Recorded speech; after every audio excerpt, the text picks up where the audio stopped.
Bonjour à tous, bonjour Monique. Bonjour Sandrine, bonjour à toutes et à tous. Bienvenue dans cet échange interview, l'inceste et la voix de l'amour. Donc aujourd'hui, j'ai le plaisir d'interviewer ma co-conceptrice, ma collaboratrice, ma partenaire, comme vous voulez, sur le parcours Vivre dans la bienveillance, la joie et le plaisir après l'inceste.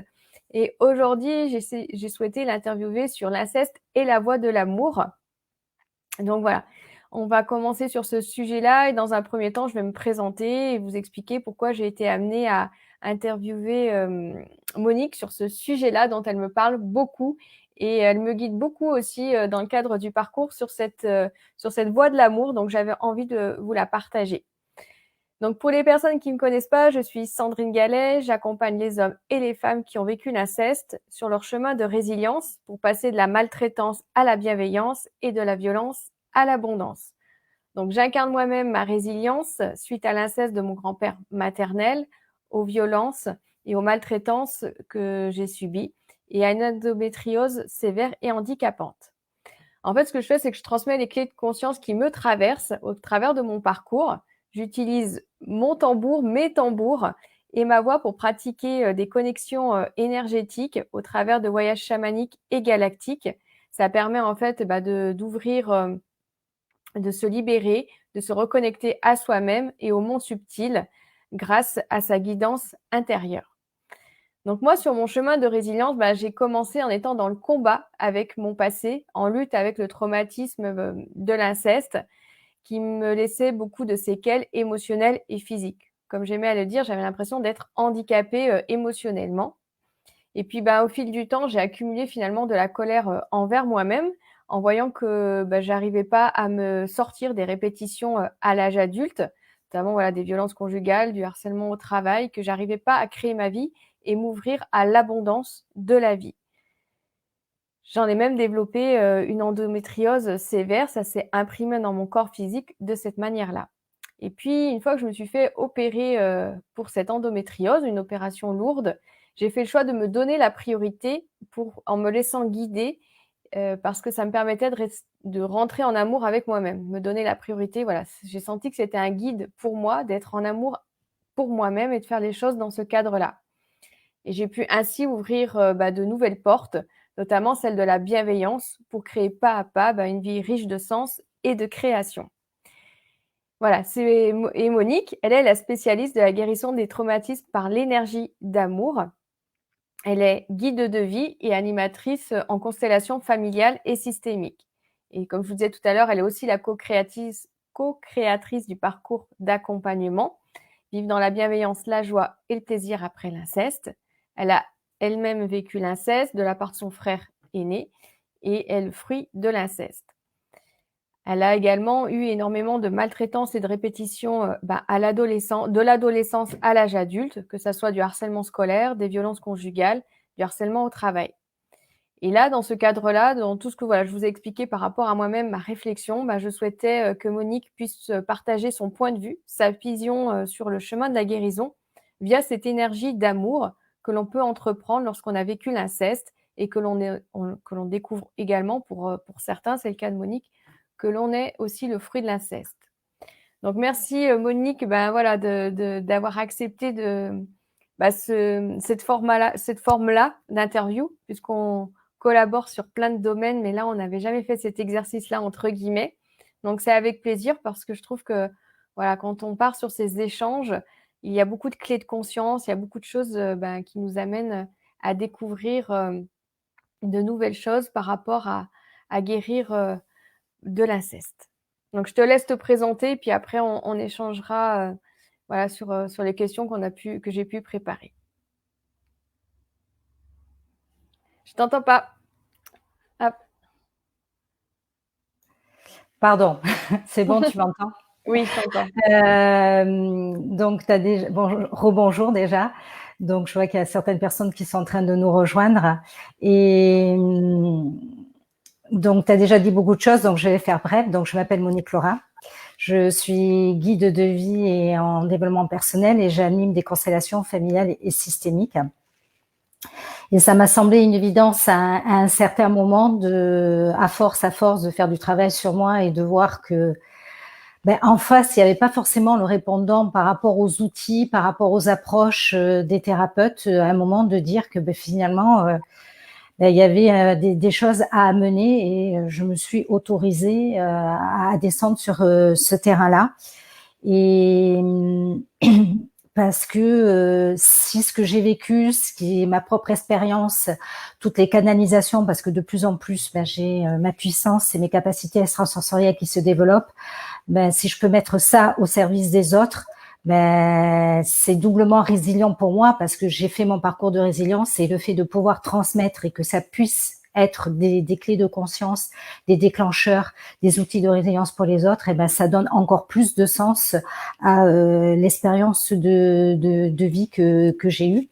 Donc, en préambule, je voudrais quand même préciser que je cherche à convaincre personne et à convertir personne.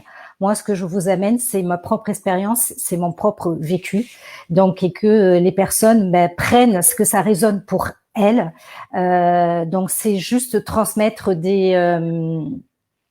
vous proposer une option supplémentaire à rajouter aux autres options. Ça ne veut pas dire que ça vient enlever quelque chose ou à la place de quelque chose. C'est une option en plus. Parce que ce que j'ai compris au fur et à mesure, donc j'ai quand même fêté mon anniversaire hier, j'arrive au bel âge de 55 ans, donc je commence à avoir un peu de bouteille, un peu de sagesse, un peu de discernement, si tant est qu'on peut dire qu'on l'a un jour. Et ce que j'ai compris en cheminant dans ma vie, c'est que on a beau lire, avoir des maîtres qui nous guident, avoir des personnes qui nous enseignent, le seul moyen d'apprendre, le seul moyen de savoir et de connaître, c'est faire l'expérience par soi-même. Donc, je me souviens d'une de mes formatrices qui m'avait dit, tout ce que je vous dis, c'est des mensonges. Voilà.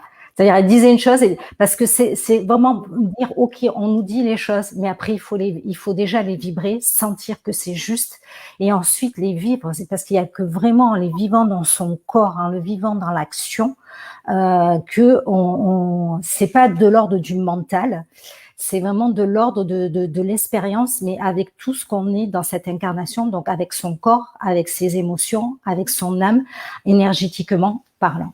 Voilà déjà ce que je pouvais amener. Je comprends ce que tu veux dire, Monique, parce que c'est vrai que l'intitulé l'inceste et la voie de l'amour, voilà, ça peut perturber certaines personnes. Et en même temps, souvent, ce qu'on dit, nous, dans le cadre du parcours, c'est se placer aussi voilà, sur d'autres plans et voir plus grand, plus haut, pour pouvoir voilà, voir plus loin aussi et amener cette guérison de manière plus profonde, qui ait plus de sens aussi dans tout ce qu'on peut faire. Et c'est pour ça aussi que moi, j'avais envie de faire l'interview sur cette thématique-là, parce que ça ouvre des portes. Et voilà, moi, c'est quelque chose que tu m'apportes beaucoup depuis qu'on a commencé cette collaboration. Donc, du coup, voilà, j'avais envie que tu puisses répondre à tout ça dans le fait de transmettre aux autres. Alors voilà, déjà, est-ce que tu pourrais nous définir justement la vision de l'énergie d'amour? Est-ce que c'est différent de l'amour inconditionnel, de l'amour de soi? Comment tu perçois ça de ta propre vision pour poser en fait les bases du reste de notre échange? Oui, alors déjà, je voulais dire que tout ce que je vais parler, c'est des choses que j'ai découvertes, que j'ai expérimentées avant même de découvrir que j'étais le fruit de l'inceste. Parce que ça, je l'ai découvert il y a 3 ans, bientôt 4 ans.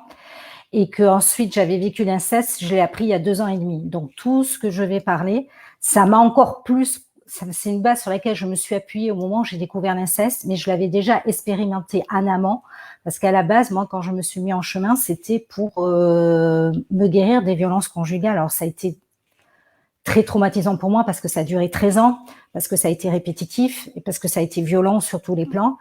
Et alors là, en parler, je vais faire de mon mieux pour le mettre en mots, parce que chacun a ses propres mots, a ses propres définitions.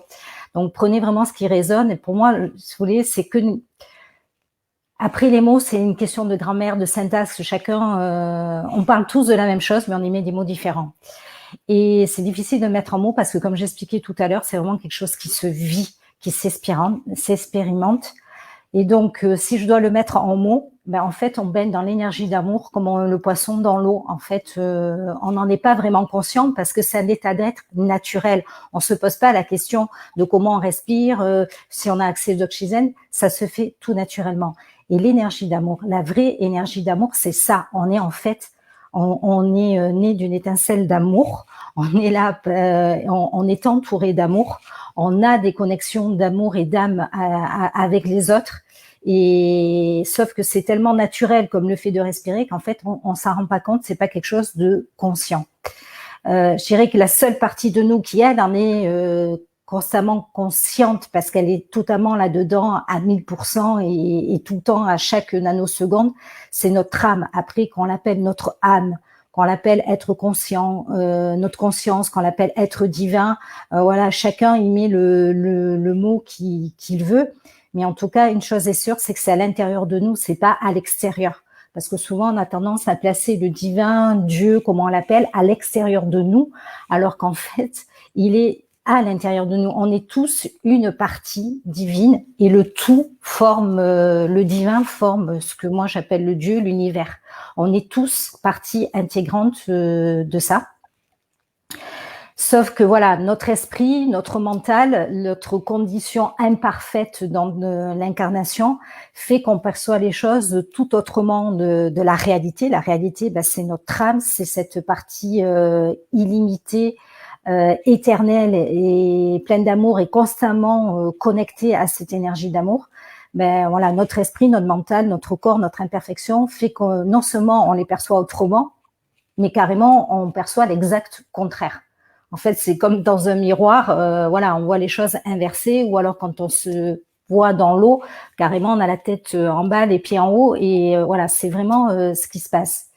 Et notre âme, elle, comme je disais, elle est éternelle, elle naît de l'amour, elle est faite d'amour, elle est connectée constamment à l'amour, et elle, elle, quoi qu'il arrive, ce qu'elle veut, c'est toujours plus d'amour, elle va toujours vers l'amour, et c'est pour ça qu'elle nous pousse à vivre des expériences qui nous semblent monstrueuses, telles l'inceste, mais en fait, elle nous pousse à toujours plus d'expérimentation, parce qu'en fait, il n'y a aucun mérite à être dans l'amour, à vivre l'amour, si on l'a pas expérimenté. Enfin, je vais donner l'exemple.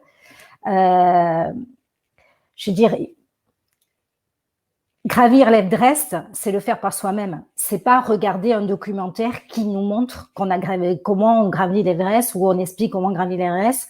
Et bon, maintenant les moyens technologiques nous permettent, parce qu'il y a des caméras et de voir la vue qu'on a d'en haut. Non, c'est gravir soi-même l'Everest et par soi-même aller voir la vue qui est en haut. Le mérite, il est là. Et l'amour, c'est un peu ça, c'est cette conquête-là. On ne peut dire qu'on aime vraiment, on ne peut dire qu'on est vraiment dans l'amour que quand on a expérimenté vraiment cette partie sombre, quand on a traversé l'atrocité, et que malgré tout, on fait le choix de se tourner vers la lumière et on fait le choix de se tourner vers l'amour. Voilà, et ça, c'est le chemin de toute une vie. Pour moi, après, j'ai la conviction qu'on a plusieurs vies, mais je ne veux pas forcément, pour pouvoir parler au plus grand nombre, toucher ce thème-là. C'est propre à chacun de croire ou pas qu'il y a une vie ou plusieurs vies. Moi, personnellement, le jour où j'ai intégré cette notion de réincarnation, le sentiment d'injustice et de colère a volé en éclats, parce que si on explique les choses sur une seule vie, il y a un sentiment d'injustice, il y a un sentiment de colère. Pourquoi ça m'arrive à moi et pas à l'autre? Si on se place sur plusieurs vies, tout prend sens, parce que on vient expérimenter à chaque fois une expérience, pour moi en tout cas, des deux côtés de la barrière. C'est-à-dire, moi, aujourd'hui, dans cette vie, j'ai vécu un inceste, mais je sais très bien que dans une autre vie, ça a été moi l'abuseur, ça a été moi qui commis l'inceste sur l'autre. Parce que le seul moyen d'intégrer les choses, c'est vraiment les vivre des deux côtés de la façade, des deux faces, des deux côtés de la barrière. Et on est vraiment là sur Terre pour faire l'apprentissage du vrai amour, de cette voie de l'amour. Et sauf que, comme je disais, nous, notre corps, avec nos 5 sens, il perçoit les choses tout à fait différemment. Il est dans une illusion qui se crée. Hein. On est tous dans un état d'hypnose générale. et on fait beaucoup de confusion sur ce qu'est le vrai amour. Et l'inceste est la preuve, je dirais, concrète de ce qui se passe quand on confond la notion d'amour. Parce que tout se mélange dans la famille. Le père, il croit aimer sa fille, donc il la touche, il la caresse. Pour lui, c'est de l'amour. Alors qu'en réalité, il y a une barrière qui est franchie. Il peut y avoir amour sans sexualité. Enfin, c'est tous ces apprentissages-là. Et l'inceste, c'est le cas de figure extrême du grand n'importe quoi que ça peut devenir quand on comprend pas les limites, quand on comprend pas ce que c'est l'amour, quand on comprend pas, quand on compartimente pas ce qu'est l'amour, ce qu'est l'affection, ce qu'est la sexualité, ce qui est le corps. Voilà, ça c'est vraiment l'exemple extrême de quand ça devient vraiment, je disais, n'importe quoi. Et l'amour inconditionnel, pour moi, ça s'approche de cette notion de vrai amour. Moi, de la manière dont je vois les choses, je dirais qu'il en fait partie. Mais le vrai amour, c'est encore plus que ça. Ça inclut l'amour inconditionnel. Et comme je disais, c'est difficile de le définir parce qu'en fait, c'est quelque chose qui se définit pas, ça se vit. Et quand on le touche, quand on touche cette qualité-là d'amour, on sent la différence. Après, de mon expérience à moi, malheureusement, on peut pas être tout le temps dans cet état-là parce que, je répète, de par notre expérience, je dirais incarnée, notre expérience d'être humain, il y a tout qui se mélange. Il y a nos émotions, il y a nos perceptions, il y a notre mental, et garder tout le temps cette connexion, c'est pas forcément évident. Et pour moi, donc justement, le vrai amour, c'est l'amour inconditionnel, c'est la somme de la connaissance et du savoir qu'on peut faire en expérimentant les différents événements que la vie nous propose, que l'univers nous propose. C'est cet apprentissage, cette conscience, c'est l'acceptation de ce qui est. Voilà, parce que nous, avec notre mental, on essaye toujours soit d'être dans la prudence pour éviter de vivre certaines expériences, soit à se reprocher de les avoir vécues, soit à se dire ah mais pourquoi on les a vécues, alors qu'en fait, si c'est arrivé, c'est qu'il était nécessaire qu'on le vive. Et c'est vraiment voir cette justesse-là, accepter ce qui est, en tirer les enseignements, l'apprentissage. Et c'est vraiment voir, c'est un état de voir la justesse dans toute chose et dans tous les événements, et j'irai même plus loin, la perfection dans tout ce qui arrive et dans tous les événements. Et c'est sûr que, comme je dis, c'est... Et ça peut être violent voilà, ça peut être violent quand on est dedans ou qu'on n'a pas ce recul, et en même temps, c'est une force et une énergie. Moi, je voulais juste faire une petite anecdote là quand on parle. C'est aussi une petite anecdote, quelque part un témoignage personnel, c'est aussi, comme tu disais, un choix. Et malgré le traumatisme, voilà, quand on est dans le traumatisme enfant, on peut faire un choix, justement. Et moi, voilà, j'ai jamais eu le choix de la violence, de la vengeance. J'avais toujours, moi, je rêvais au petit bonhomme vert, vous voyez, sur le géant vert, sur les boîtes de maïs, parce que je le trouvais fort, mais charismatique et tout. C'était le géant vert. Mais en fait, il était super sympa, il avait le sourire. Et moi, voilà, je m'accrochais à ce type de personnage, et je pense que c'était vraiment cette symbolique de l'amour, de sortir de ça déjà consciemment enfant, voilà, avec de l'amour et pas de la vengeance, de la répétition sur les autres. Ou voilà, j'avais vraiment cette sensation-là. Et quand tu parles, tu vois, c'est déjà, je pense, déjà dans l'enfance, finalement, on fait un choix de comment on veut traverser ça. Après, à l'âge adulte, après, il y a plus de conscience, mais on peut déjà le poser comme un choix dans ce que l'on vit. Disons que dans ce que tu exprimes, moi, ce que j'y vois, c'est que notre âme, elle a fait le choix de venir vivre l'expérience. Et toi, en faisant ce choix enfant, avec ton cerveau, avec ta conscience, avec tes sens dans cette expérience de corps, tu fais le choix de rejoindre ton âme dans son choix d'amour, quoi. Parce que nous, ce choix que notre âme a fait, cet amour que notre âme a fait, on n'en a pas conscience, quoi. Je veux dire, mais on rejoint notre âme à un moment. Moi, c'est ce que j'ai fait à un moment, d'aller chercher pourquoi je me suis attirée ça, pourquoi j'ai vécu ce que j'ai vécu. Alors, je sais que ce que je dis, ça risque d'en perturber plus d'un ou plus d'une, mais d'un autre côté, ce dont que je parle, comme je dis, je l'ai vécu sur moi. Moi, en tout cas, c'est ça qui a fait que j'ai pu lâcher prise, que j'ai pu être à nouveau enfin, accepter ce qui a été et lâcher. Ce qu'on a peut-être qu'il y a à dire, c'est qu'on le fait pour soi-même, pour guérir, pour résilier soi-même. On le fait pas pour les autres. C'est pas le monde des bisounours, tout le monde il est beau et tout le monde il est gentil et tout va bien. C'est pas ça qu'on est en parler plus tard d'ailleurs. Hein. Voilà, c'est pas ça qu'on est en train de poser. Là, ce qu'on pose, l'inceste et la voie de l'amour, c'est pour soi-même, pour guérir, pour résilier, pour pouvoir avancer dans sa vie matérielle aussi, hein, ici et maintenant. Et c'est ça qu'on pose. Donc après, à chacun de prendre sa propre interprétation. Mais là, disons qu'on en était dans la définition de ce que c'est, on n'a pas encore touché en lien avec l'inceste. Et juste pour répondre parce que tu m'as demandé 3 définitions, tu m'as demandé l'amour de soi. Mais pour moi, l'amour de soi, c'est le début du chemin de l'apprentissage du vrai amour. Parce que tout commence par soi. Voilà. Si on commence pas par soi, ça sert à rien d'essayer d'aller accepter ce qui a été, essayer de voir.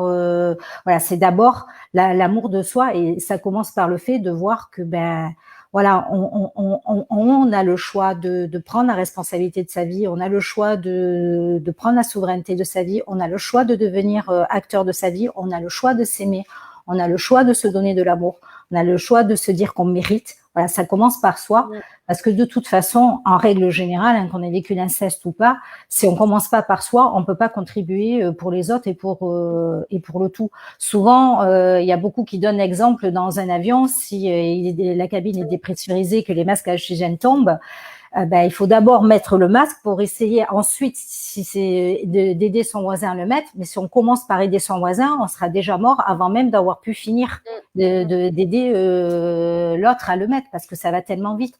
Et c'est vrai que cette image est juste. De toute façon, si on est vide, si on n'est pas rempli d'amour, on ne peut pas contribuer aux autres. Quand on commence à donner alors qu'on est vide, inconsciemment, on se crée des attentes que l'autre nous donne quelque chose en retour. Même si on n'en est pas conscient, inconsciemment, c'est humain, parce que si on se vide, c'est forcément, à un moment, on a besoin de recevoir quelque chose en retour. C'est pour ça qu'il est important d'abord de se remplir, même si on n'est pas totalement plein, avant de pouvoir donner à l'autre. Alors, j'avais des idées, mais j'interviendrai après sur d'autres échanges. Voilà, ce que tu dis, ça m'amène d'autres choses. Je les positionnerai un petit peu plus tard dans l'échange. On va passer à la deuxième question. Pourquoi peut-on avoir peur de l'énergie d'amour lorsqu'on a vécu l'inceste? C'est un petit peu là déjà ce qu'on amorçait en disant que ça peut être antinomique, ça peut interpeller. Je pense que c'est ça aussi. Moi, je l'ai vécu aussi. Hein. Finalement, c'est plus confortable d'être dans des conflits, dans des relations toxiques, que finalement, l'énergie d'amour fait peur. Et même des fois, si on a la volonté de le faire, de le poser, d'avancer sur ce chemin-là, et parfois, on se rend compte que c'est même douloureux dans le corps. Donc moi, ça, c'est ma propre expérience. C'est pour ça que je pense que j'ai posé la question. J'avais l'impression d'être montée à l'envers. Et même encore, hein, quand il y a des choses nouvelles qui m'arrivent, j'ai l'impression que c'est tellement inconfortable que je disais, mais je suis montée à l'envers, quoi. C'est plus facile pour moi d'être dans le conflit, dans des choses difficiles, de les traverser, etc., que d'être, quand il y a l'énergie d'amour, elle peut se matérialiser par des belles choses, hein. C'est ça un petit peu ce que tu nous as présenté tout à l'heure dans ta réponse.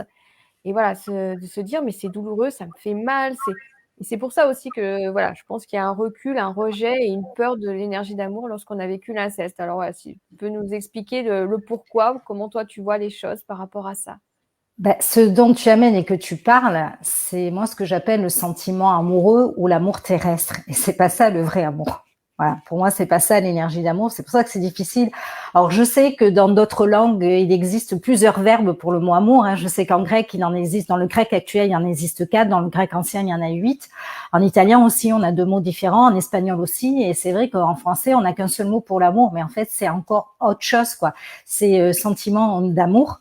Et parce que voilà, ce qu'on a peur quand on a vécu l'inceste, on a peur de l'expérience qu'on a faite de ce sentiment d'amour, de cet amour mal compris, de cet amour mal utilisé, de cet amour. C'est pas ça le vrai amour. Alors c'est logique qu'on ait peur parce que la toxicité, on l'a connue à 100%, j'ai envie de dire. quelque part, c'est aussi quelque chose de familier. Donc, l'être humain, avec son cerveau, va chercher quelque chose de familier. Mais l'amour, c'est pas ça. Le vrai amour, il fait pas mal. Le vrai amour, il n'a pas de question. Le vrai amour, il est que lumière. Et à aucun moment, il peut y avoir de la toxicité.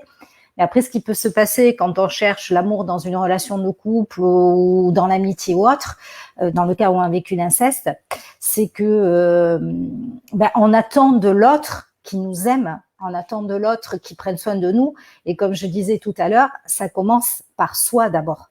À partir du moment où on s'aime soi-même, à partir du moment où on s'écoute, à partir du moment où on connaît ce besoin, on connaît ses limites et que déjà on respecte, on se donne à soi-même ce respect, on respecte ses limites, qu'on nourrit déjà ses propres besoins.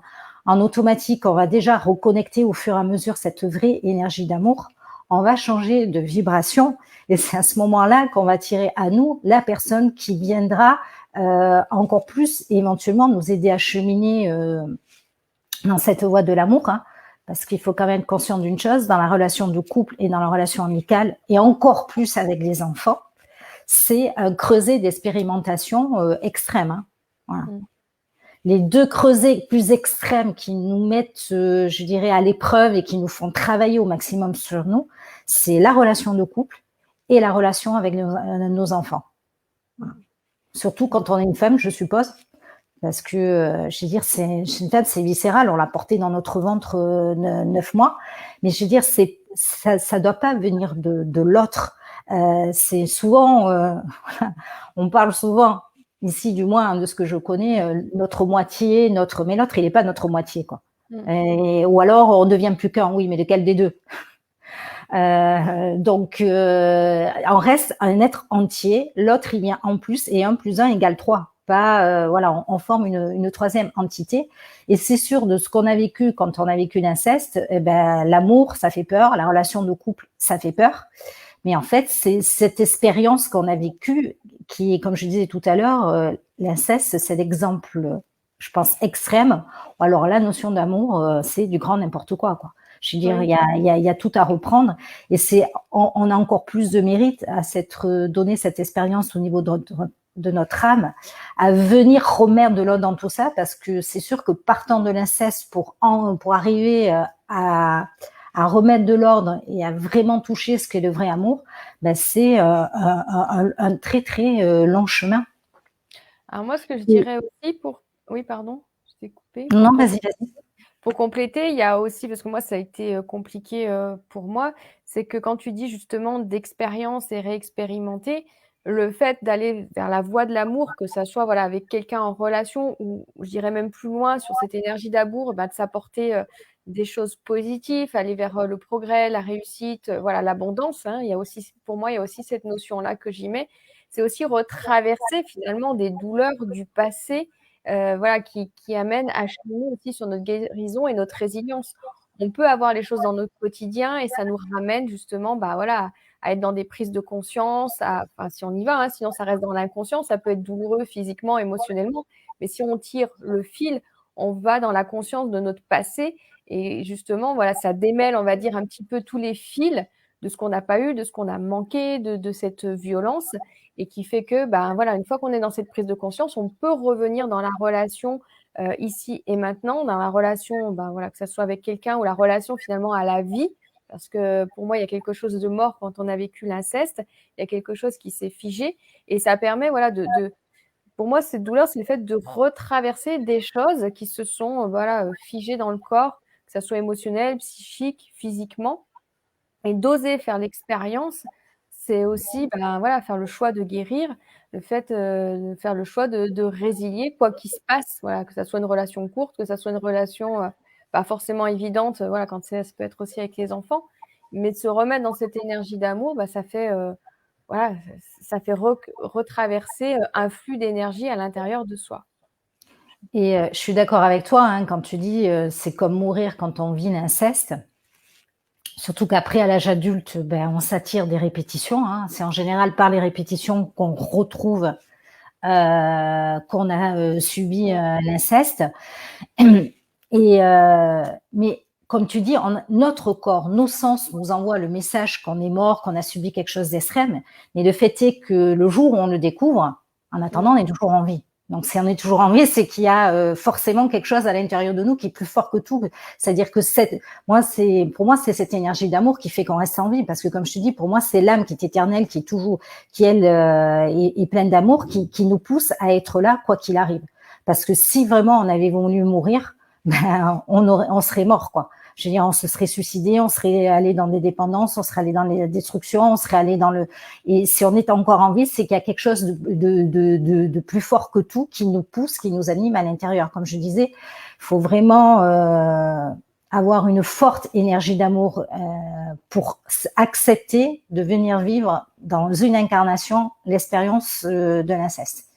Je veux dire, là, si on n'avait pas une âme, je dirais, bien accrochée, qui est bien convaincue, qui est pleine d'amour, qui est pleine de foi, je veux dire, c'est pas possible, surtout à l'heure actuelle, dans cette vie-ci, on est vraiment dans une énergie, on est pleine d'âme à être venu s'incarner pour faire bouger les choses, pour être les précurseurs, les pionniers et les pionnières de ça. Je veux dire, l'énergie, elle est là, et quand on arrive à se reconnecter à son âme, quand on arrive à faire, comme tu disais toi, c'est un choix, cet acte de foi de dire non, moi je vais aller vers la lumière, moi je vais aller, parce que avant même de se dire l'amour, peut-être c'est plus facile de se dire d'aller vers la lumière, de faire le choix de la lumière au lieu de l'ombre, au lieu de l'horreur. Et au fur et à mesure, parce que ça se fait pas comme ça en claquant les doigts ou parce que on se le dit, hein, comme je disais, c'est tout un cheminement, c'est toute une expérimentation. Et ben quand on se reconnecte à une énergie, c'est là qu'on arrive petit à petit à se reconnecter à une énergie. Et petit à petit, on prend conscience que cette énergie belle, bon après elle est inconnue, donc ça peut faire peur. Mais petit à petit, plus on fait le choix, plus on y va, plus on acquiert de la conscience. Plus on acquiert de la conscience, plus on arrive à accepter ce qui est. Et puis on arrive à pardonner, on arrive à se pardonner. Parce que ce qu'on oublie souvent de dire, c'est qu'on s'en veut à soi-même de s'être fait vivre ça, surtout à l'âge adulte, de s'être attiré des personnes. Parce qu'à un moment, on a cet acte de conscience de dire, mais attends, il y a quelque chose qui va pas, quoi. Pourquoi je laisse faire? Pourquoi je dis pas non? Et je pense que le plus difficile, plus que pardonner l'autre, c'est se pardonner soi-même. En tout cas, c'est ce qui a été le plus difficile pour moi. Et c'est pas parce que il y a, enfin comment dire, et en plus, on revient à chaque fois. C'est vraiment les couches d'oignon. Parce que moi, plein de fois, j'ai eu l'impression que c'est bon, je tiens le bon bout, j'ai tout lâché. Ben non, après, ça se représente. Il y a une autre événement qui fait, mais mince, je pensais avoir libéré, je pensais non, parce que on va encore plus en profondeur, on va encore plus dans la subtilité. C'est jamais acquis. Cet amour, c'est à chaque fois reposer l'acte de foi, à chaque fois reposer la conscience de dire non, je fais ce choix-là. Quoi qu'il arrive, je fais ce choix-là. Moi, j'ai envie de dire, c'est comme si notre âme, elle voulait toujours aller par là et notre cerveau, lui, nous poussait toujours de l'autre côté, quoi. Je pense que c'est un peu ça qui doit se passer pour qu'à chaque fois, ça se représente.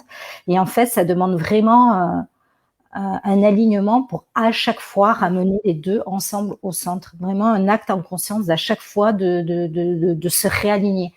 Je pense que c'est un peu ça me fait penser au test de l'univers, quoi. C'est pas en faisant le choix une fois, en étant un peu en doute. C'est quand tu parles quand tu fais ce geste-là. C'est un acte de foi réitéré. Hein. Voilà, c'est le fait de poser, que ça devienne instinctif finalement, qu'à un moment donné. C'est un entraînement, hein. Je veux dire, on n'arrête pas de respirer. De notre côté, ce qu'on a vécu, c'est pas arrivé qu'une fois. Des traumatismes, on en a connu plein de manière réitérée. Alors, c'est complètement illusoire de se dire, ah ben oui, une fois, ça va suffire de tout remettre à zéro. Non, c'est un acte réitéré. Moi, j'ai l'exemple du yoga. Le yoga, ça représente parfaitement ça. Parce que bon, de toute façon, ce que je dis, il y a plein d'autres voies spirituelles qui le disent avec d'autres mots. La position de yoga, on cherche l'équilibre. La posture de yoga, elle dure quelques secondes, ce moment d'équilibre. Et juste après, c'est déjà le mouvement, c'est déjà fini, quoi. Et c'est un peu ça, quoi. C'est garder l'alignement et l'équilibre le plus possible. Et donc, et qu'après le pardon, ben c'est là qu'on arrive à lâcher prise. C'est là qu'on arrive à ouvrir son cœur, à laisser parler son âme. Mais je dirais, c'est le temps, le moment de grâce avant qu'il y ait une nouvelle épreuve, avant qu'il y ait une nouvelle expérimentation qui vient encore nous forcer à réitérer encore plus et d'aller encore plus loin. Je veux dire, c'est un cheminement qui se termine pas. Mm. Il est constant, on est tout le temps en mouvement. Là, du coup, tu réponds finalement à comment l'énergie d'amour peut être une voie de guérison pour les personnes qui ont vécu l'inceste. Je ne sais pas si tu veux rajouter des choses par rapport à ça ou Euh, de faire un pas ben, après. disons que j'en ai un petit peu en amont parlé sur le fait que quand on arrive comme je disais, c'est une expérimentation et petit à petit, on arrive à se reconnecter à son âme. Et quand on arrive à se reconnecter à son âme, à un moment, on se reconnecte au fait que c'est notre âme qui a choisi ça. Et c'est le seul moment où ça peut lâcher. Parce que tant qu'on est dans le truc de dire je suis victime, c'est pas ma faute, c'est arrivé, c'est l'autre qui est le méchant, moi. Alors c'est pas la question de dire qu'il y a quelqu'un de gentil ou quelqu'un de méchant, le discours n'est pas là, mais c'est de comprendre qu'à un certain moment, et c'est important de le comprendre, on a fait ce choix d'âme de venir vivre cette expérience pour faire l'expérience de ce que est le vrai amour. Après aussi, si on se place ça au niveau de la lignée familiale, on est venu aussi guérir la lignée. On est venu aussi venir arrêter les répétitions de la lignée. Mais j'ai envie de dire, les choses, elles se croisent. Parce que d'un côté, il y a notre choix d'âme qui est venu se choisir une famille pour vivre ça. Et d'un autre côté, il y a, je dirais, le choix de la famille qui fait que nous, on est venu mettre un terme à tout ça. Mais tout ça, on l'a fait pour amener de l'amour et encore plus d'amour, c'est ce qui a été. On n'est pas venu pour juger, pour dire à l'autre ou pour faire, je dirais, la loi. Alors, on est venu pour y mettre plus d'amour. Parce que de toute façon, quoi qu'il arrive, quels que soient les outils que j'ai pu utiliser, quoi que soient les expériences que j'ai faites, j'ai pas encore trouvé quelque chose de plus puissant, de plus fort, qui marche que de mettre de l'amour sur l'horreur. Voilà. Quoi qu'on, je veux dire, parce que si on commence à rentrer dans le jugement, dans la colère, dans la vengeance, parce que même si on passe pas à l'acte, mais qu'on a des envies de meurtre, elle est où la différence par rapport à quelqu'un qui est passé à l'acte? L'énergie, elle est la même. On a eu la même énergie de violence, sauf que on a eu un cerveau qui est un peu plus intelligent, qui est un peu plus conscient et qui nous a bloqués. Mais l'énergie qu'on vient de toucher quand on veut se manger de l'autre, quand on veut tuer l'autre, ou quand on veut quand on rentre dans la colère, elle est exactement la même que celui qui passe à l'acte. La seule différence, c'est quand même passer à l'acte.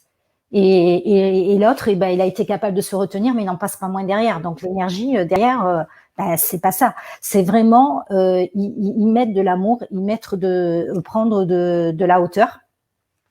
Et donc c'est vraiment reconnecter le fait que si notre âme a choisi ça, c'est pour faire l'apprentissage, l'expérience de l'inceste, c'est pour faire l'apprentissage du vrai amour. C'est aussi reconnecter, et je le reconnecter aussi, c'est que pour moi, la vie sur Terre, c'est comme une pièce de théâtre. Une pièce de théâtre, qu'est-ce qui se passe? On choisit une pièce, on choisit un scénario, on s'entraîne. Donc, dans la pièce de théâtre, dans l'occurrence de l'inceste, il y en a un qui va être le méchant, il y en a l'autre qui va subir les violences.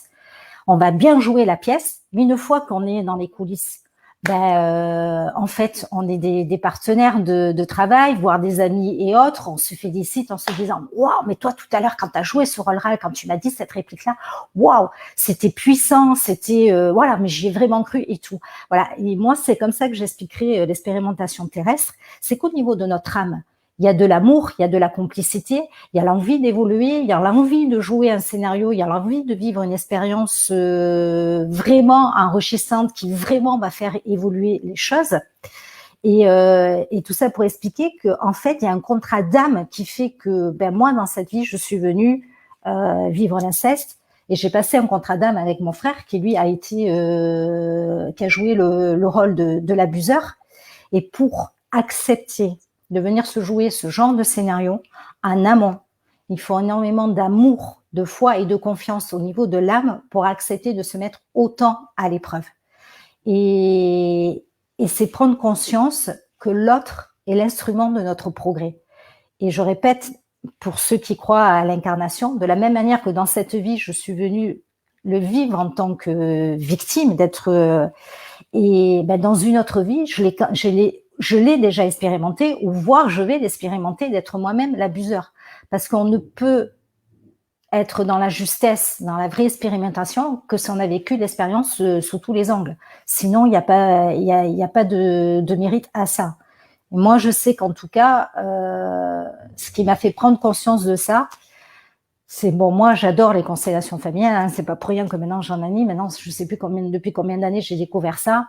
Et j'ai eu cette grâce dans cette vie-ci. Je me souviens très bien, c'est un dimanche après-midi, dans 3 constellations d'affilée, j'ai été choisie pour représenter l'homme et pour représenter un homme qui avait abusé sexuellement de sa femme, et carrément dans un rôle aussi, j'avais abusé de ma fille bébé. Et donc j'ai eu cette chance dans cette vie, dans mon corps, avec mes 5 sens limités, à une époque où j'étais pas du tout ouverte à ce genre de choses, de revêtir la peau d'un abuseur, de me mettre dans ses baskets, de me mettre dans sa peau. Et je peux confirmer que il n'y a pas de méchanceté, il y a juste une énorme douleur, mais une douleur que je n'aurais pas les mots pour l'expliquer. Une incapacité totale de l'exprimer, de demander de l'aide, voilà, ça monte. C'est un petit peu comme quand on fait bouillir de l'eau, puis ou du lait plutôt, ça monte. Et à un moment, il y a tellement une frustration, il y a tellement une incapacité à gérer tout ça que la personne, elle explose dans l'abus, elle explose dans la violence, elle explose dans le fait d'abuser de l'autre. Et je l'ai vraiment vécu dans 3 constellations d'affilée. Et c'est pour ça que j'ai dit que c'est important de l'expérimenter, parce que tout ce que j'explique, moi, après coup, je suis tombée sur des textes qui l'ont expliqué, hein. Mais avant même, moi, de tomber sur la théorie, je l'ai vécu vraiment dans mon corps, ce que ça fait. Et forcément, ça m'a donné à réfléchir. C'est l'autre, celui qui est le plus difficile à aimer, j'ai envie de dire, et celui qui a le plus besoin d'amour. Celui qui abuse est dans une souffrance extrême. En tant que victime, je l'ai été, mais je sais que la personne qui abuse, et en plus, la plupart du temps, pas dire à 100%, la personne qui abuse a elle-même été abusée à un moment ou un autre, parce que ça lui est pas venu tout seul un bon matin en se levant l'idée d'abuser l'autre. C'est parce qu'elle-même, elle a vu faire, parce qu'elle-même, elle a subi. Et donc, pour moi, la voie de l'amour, dans le cas de l'inceste, c'est la voie de l'acceptation de ce qui est, de la prise de responsabilité de son cheminement d'évolution. C'est honorer son âme, mettre de l'or sur ce qu'elle est, de mettre de la valeur sur ce qu'elle est. C'est s'honorer d'avoir osé et d'avoir eu le courage de faire cette expérience. Et du coup, dans ce que tu disais aussi, stopper la lignée, ce que j'aurais peut-être rajouté pour moi, c'est que généralement, on parle inceste, une victime, un abuseur, quand on parle de manière cartésienne. Mais souvent, comme tu disais, c'est toute la famille. Quand on dit pourquoi il y a des mères qui n'ont pas parlé, qui n'ont pas fait quelque chose, ou un tel ou autre, finalement, c'est plein de ramifications et c'est dans la globalité de la famille qu'il se passe quelque chose de toxique. C'est pas forcément 2 personnes concernées, c'est de manière plus générale. Et je trouve que c'est important aussi d'avoir cette vision-là et remettre de l'amour dans sa globalité, dans la famille finalement, et pas juste un contexte dans la famille de 2 personnes. Parce que ça permet justement de libérer beaucoup plus, et du coup aussi dans la transmission par rapport aux enfants. Je trouve que c'est important, c'est aussi une voie de guérison pour les personnes qui ont vécu l'inceste, de pas retransmettre, être en répétition de ce qui a été vécu, et de pouvoir avoir vraiment cette vision globale de ce qui s'est passé dans la famille. Parce que après on parle de relations toxiques, chacun se positionne à un positionnement dans la famille, et je trouve important de replacer ça dans ce contexte-là, comme toi tu le fais par rapport à l'abuseur qui a certainement vécu lui-même des abus de son côté, et qu'il est en répétition. C'est bien d'avoir aussi cette vision plus générale, et de l'autre côté aussi. Là, c'est vrai que moi, ce que j'ai développé, c'était le choix d'âme. Mais c'est vrai que quand on se situe au niveau de la famille, tout le monde est souffrant dans le système. Parce que moi, je parle avec mon vocabulaire que j'ai appris en constellation familiale. La famille, c'est un système. Tout le monde est souffrant dans le système. Et quand on fait une constellation familiale, justement, et c'est en constellation familiale que j'ai appris ce concept d'accepter ce qui est. On n'est pas là pour juger. On est là juste pour poser les faits, accepter ce qui est et y mettre de l'amour. Que de toute façon, quoi qu'il se soit passé dans la famille, ça s'est passé par amour. Amour mal compris, mal utilisé, parce que chacun a fait du mieux qu'il a pu. Mais on est limité du fait de notre état humain, j'ai envie de dire, même si on a une âme qui palpite à l'intérieur de nous. Et donc, c'est utiliser cette énergie. Il y a eu aussi de la loyauté familiale, aussi et surtout, et c'est utiliser cette énergie d'amour, cette énergie de loyauté autrement. Voilà, dans le bon sens. C'est un petit peu, souvent j'ai l'image pendant les constellations familiales, un petit peu comme les aiguillages des trains, quoi. On a placé les rails dans l'aiguillage du mauvais côté, le remettre dans le bon sens pour que justement le train puisse circuler dans le bon sens. Et déjà, souvent en constellation familiale, on l'explique, hein, mais c'est le petit qui prend à sa charge le destin du grand. Ben non, c'est lâcher ça et ça va du grand vers le petit, puis le petit qui porte à la place du grand, pour schématiser. Hein. Mais voilà, c'est effectivement, tout le monde est souffrant et c'est en acceptant ce qui est, en y mettant de l'amour, en posant les choses à l'extérieur et en les lâchant, qu'on peut avancer, quoi. En tout cas, moi, j'ai pas trouvé d'autres moyens que ça d'avancer et d'évoluer et d'arriver où j'en suis dans ma vie. Et c'est sûr que je veux toujours plus, hein, je suis qu'un être humain, mais je veux dire, quand je vois le cheminement que j'ai fait, je veux dire, moi, je me sens libérée, je me sens légère. Et j'ai réussi ça juste parce que, juste entre guillemets, hein, mais à chaque fois j'ai réitéré le fait d'aller vers la lumière, à chaque fois j'ai réitéré le fait de mettre plus d'amour, à la fois après comme tout le monde, hein, je suis passée par la colère, je suis passée par mais c'est pas, comment dire, la voie de l'amour, c'est pas tout le temps être capable d'être dans l'amour, mais c'est faire le choix à un moment. On est humain, c'est normal qu'on ait de la colère, c'est normal qu'on ait des envies de vengeance, c'est normal, mais qu'à un moment ça sorte, qu'on le lâche et qu'on refasse le choix de cheminer vers ça, quoi. Et t'as une petite phrase hein, comme ça qui peut aider. Comment tu dis? Qu'est-ce que ferait l'amour? Voilà, quand on est dans sa position. Qu'est-ce que ferait l'amour? Voilà. De toute façon, j'ai compris une chose, parce que quand on rentre dans la colère, quand on rentre dans la victimisation, je dirais le Calimero, moi en plus étant italienne, un Calimero était quand même inventé par les Italiens. Je veux dire, le monde est trop injuste, mais je veux dire, c'est un trou sans fond, quoi. On descend de plus en plus bas, quoi.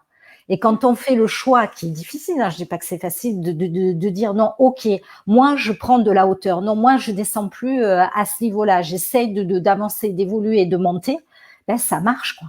Ça marche et ça marche de plus en plus. Après, j'ai eu moi aussi, on va en parler un peu plus tard, hein, moi j'ai eu aussi le moment où j'ai dit non, stop, j'en peux plus, quoi. Je veux dire, je veux descendre, quoi. Je sais pas où je suis, mais je veux sortir de là, quoi. Mais en attendant, c'est ce qui marche, quoi. C'est vraiment puissant, hein, mais comme je dis, voilà, quand on peut être dans des émotions fortes ou alors avoir la difficulté à s'écouter aussi, hein, d'écouter son ressenti, écouter. Moi, je parle plutôt de la voix du cœur, hein, finalement. Moi, je fonctionne beaucoup. Voilà, après, ça se rejoint. On a tous notre terminologie, la manière dont on s'approprie des choses. Mais voilà, ces petites phrases où tu dis, voilà, qu'est-ce que ferait l'amour dans cette situation pour pouvoir se poser, se recentrer, s'aligner. Je trouve que c'est une petite phrase toute simple qui permet de s'aider pour faire le prochain pas dans cette lumière, dans cette conscience, dans cet amour-là. Bon, après, on n'a pas encore abordé, mais après, ça dépend des convictions de chacun. Hein. Certaines personnes ont plutôt une voie spirituelle, d'autres ils suivent une religion. Enfin, moi, en tout cas, quoi qu'il arrive, peu importe le mot qu'on ait mis, parce que pour moi, toutes les religions, toutes les voies spirituelles parlent de la même chose avec des vocabulaires différents. Après, ce qui change, c'est que certaines, ils mettent, je dirais, des protocoles, des choses à suivre, des règles à suivre. Bon, ça, c'est propre à chacun. Certaines personnes ont besoin de règles. Moi, j'ai besoin de me sentir libre. Donc, je suis allée vers une voie spirituelle qui me laisse totalement libre et qui me dit que le bien et le mal n'existent pas et que j'ai mon libre arbitre. Mais après, c'est propre à chacun. Mais quoi qu'il arrive, moi, je sais pas pourquoi. Je suis née comme ça. J'ai toujours eu la conscience que il y avait quelque chose au-dessus de fort. Bon, petit à petit, j'ai appris que je faisais partie de cette chose qui est au-dessus, de cette force, de cette énergie d'amour. Mais moi, quand j'y arrive pas, quand j'en peux plus, je demande de l'aide. Je demande. Après, on peut demander à ses guides, on peut demander aux anges gardiens, on peut demander au maître ascensionné, on peut demander à Dieu, on peut demander à l'univers.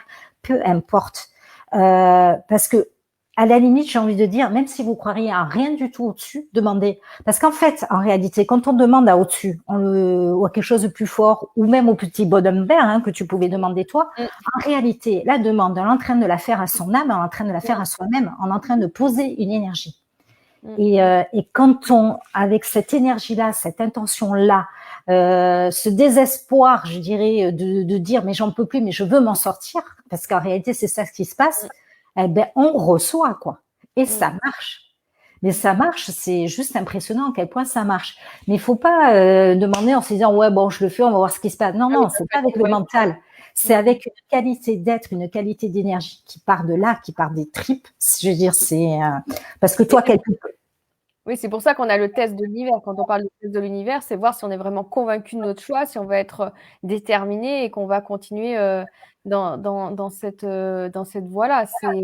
Et puis, comme tu dis, quand on demande à plus grand que soi, au grand tout, c'est une facette de nous-mêmes. En fait, on s'engage envers nous-mêmes. Ça nous permet voilà, d'être soit une prise de hauteur, une prise de recul et voilà, de voir la facette à l'intérieur de nous qui peut nous aider. Donc, voilà, on peut faire une métaphore d'une manière ou d'une autre en utilisant voilà, les guides, en utilisant moi le tambour, en utilisant, voilà, on peut utiliser tout un tas d'outils et d'aller chercher finalement cette voie de l'amour à l'intérieur de soi pour continuer à avancer sur quelque chose où on va vers la lumière, l'abondance de vie, la création. Ça, c'est important pour ici et maintenant. C'est pas juste être témoin de sa vie, mais c'est vraiment la vivre. Je pense que voilà, c'est ça aussi la voie de l'amour. C'est quelque chose qu'on peut utiliser pour matérialiser sa vie, ses rêves, ses désirs. Oui, et puis quand on fait cette demande, en fait, on pose un acte de foi et on se met aussi dans la position où on est prêt à recevoir. Parce que souvent, en fait, on s'en rend pas compte. On essaye de nous donner l'univers, essaye de nous donner notre entourage, essaye de nous donner les événements, essaye de nous donner. Mais nous, c'est comme si on avait des œillères. Parce que moi, je me souviendrai toujours une magnifique métaphore que nous avait donnée tu la connais, Frédéric, hein, en constellation familiale. Et j'avais vu une magnifique constellation et c'était un homme qui avait déjà la cinquantaine. Et bon, lui, son drame, c'était que sa mère ne l'avait jamais aimé. Et bon, forcément, il n'avait pas connu de relation de couple épanouissante à ce niveau-là. Et en fait, ce qui s'était montré, c'était tout à fait autre chose dans la constellation. Je vais pas détailler la constellation parce que c'était pas ça l'intéressant. Et elle avait eu cette métaphore de dire, c'est comme si toute ta vie, pour toi, l'amour, c'était voilà la symbolique de l'amour, c'était pour toi, c'était représenté par un bouquet de roses rouges. Et toute ta vie, tu as attendu ce bouquet de roses rouges, alors que toute ta vie, on te tendait un bouquet de tulipes blanches. Sauf que toi, tu voyais pas le bouquet de tulipes blanches, tu ne voyais que le bouquet de roses rouges. Voilà. Et c'est ça qui, la voie de l'amour. La voie de l'amour, c'est pas y aller avec son mental de dire bon moi c'est ça, ça que je voudrais, moi c'est ça. S'il m'était pas arrivé ci, s'il m'était pas arrivé ça. Non, c'est accepter ce qui est, ce que je disais tout à l'heure, la perfection dans chaque chose. Tout ce qui arrive est juste et arrive au moment parfait. Ni trop tard, ni trop tôt, tout est juste. Et c'est être ouvert à ce qui se présente, à ce qui est juste et pas à ce que nous on voudrait.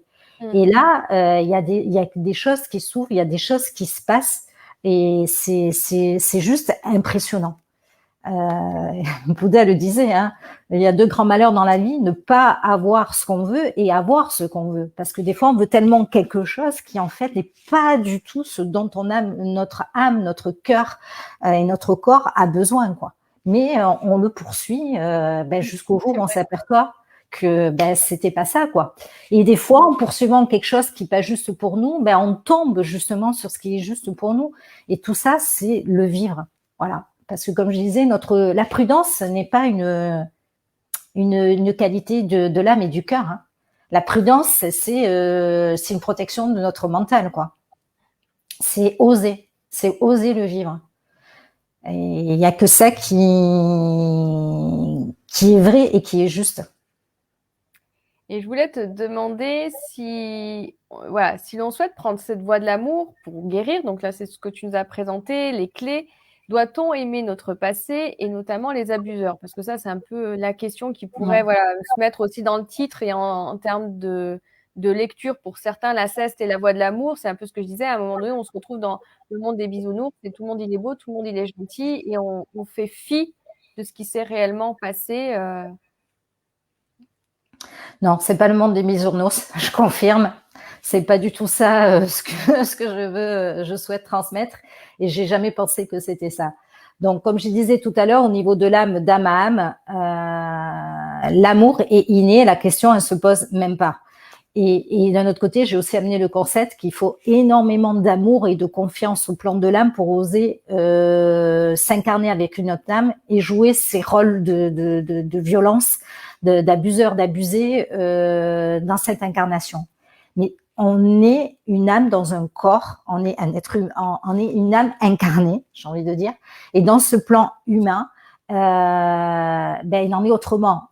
Notre âme, elle est illimitée, elle est pleine d'amour, elle est éveillée, mais elle est dans un corps qui, lui, est avec un cerveau, une conscience qui n'est pas autant que l'âme. C'est pour ça que pour moi, on vient vivre plusieurs vies pour pouvoir évoluer et être au niveau de ce que notre âme sait depuis toujours. Voilà, c'est un peu la quête du Graal, j'ai envie de dire. Donc, l'abuseur, la personne qui, même si au niveau de ma âme, il y a quelque chose, l'abuseur, lui, dans sa conscience, dans son état humain,